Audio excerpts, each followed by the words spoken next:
What's up, ladies and gentlemen? It's your boy Dr. Erima of the Dune TV, the Dune TV for edutainment and entertainment programs. Yeah, today I'll be talking about a few things.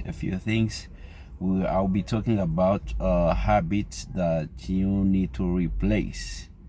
Habits that you need to replace. How can I say habit? Ingeso zugomba guhinduza. Once again, it's your boy Dr. Erima of the Dune TV, the Dune TV for edutainment and entertainment programs.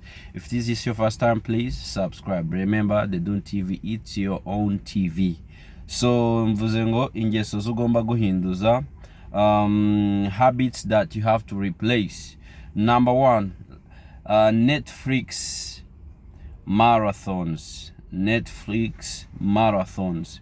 You have to replace this habit with sleep. Netflix marathons, you need to replace this habit with sleep. Hari ingeso zo tugomba guhinduza. Ingeso ingahe zo turi kuvugaho 1 2 3 4 5 6 7 8 8 habits that you need to replace. Ingeso umunane zugomba guhindura. Icyambere turebye yuko Netflix ugomba kuyihindura nangwa se ukayikomboza. Netflix ugomba kuyikomboza no kuryama. Kugira ube uri kuri Netflix buri kanya ugomba kufata umwanya ukaryama ukagira enough time to sleep.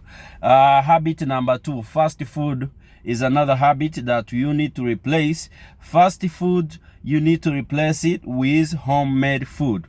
Fast food, restaurant food, whatever, takeaway foods, you need to replace this habit with homemade food. Turebye ingeso ya kabiri ugomba guhindura nangwa se gushanja.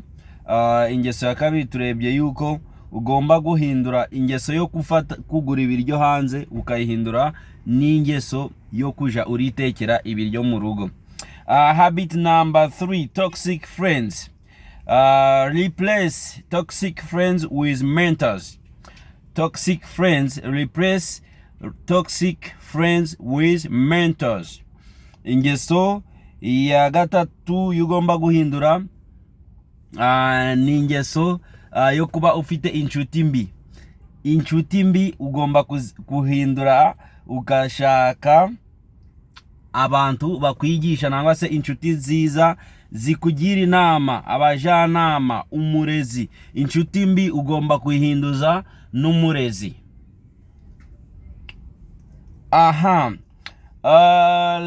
Habit number 4.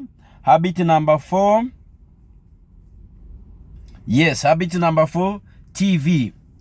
A TV is a habit that you need to replace with exercise. A TV is a habit that you need to replace with exercise. Aho kujya buri kanya kose ube wicaye kuri TV, ugomba gufata ingeso yo kuba wicaye kuri TV buri mwanya uri kuwatchinga, uri kureba movie, uri kureba ibiki n'ibiki. Ugomba guhindura ino ngeso ukayihinduza, ukayigabanya, ahubwo kujya ujura reba TV ukaba uri kora exercise nangwa se imyitozo, uri kunanura imitsi, abandi cyo bita sport. Ho kugira uhore ku TV ugomba guhinduza ingeso yo kuba uri ku TV ukayihinduza ukajura kora sport.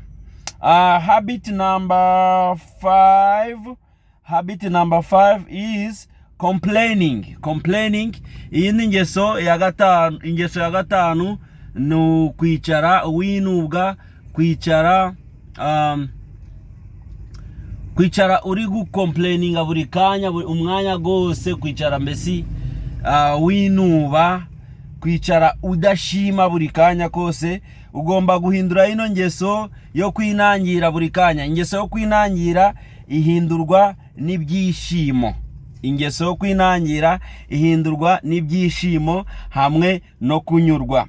Yes, replace habit number 8.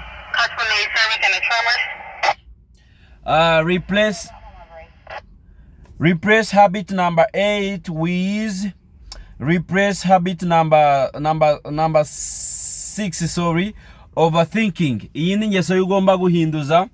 Iyi ni ingeso ugomba guhinduza ni ugutekereza cyane. Ingeso yindi ugomba guhinduza ni ugutekereza cyane. Ugomba guhinduza ingeso yo gutekereza cyane ukayihinduza ibikorwa. Aho kugira utekereza ahubwo ugashira mu bikorwa. Ingeso yindi ugomba guhinduza niyo gutekereza cyane, ugomba guhinduza ibikorwa. Replace habit number 6, habit of overthinking. Replace it with action. Replace it with action. Habit number 7, blame. Habit number 7, kuveba. Iyi ni ingeso ugomba guhinduza.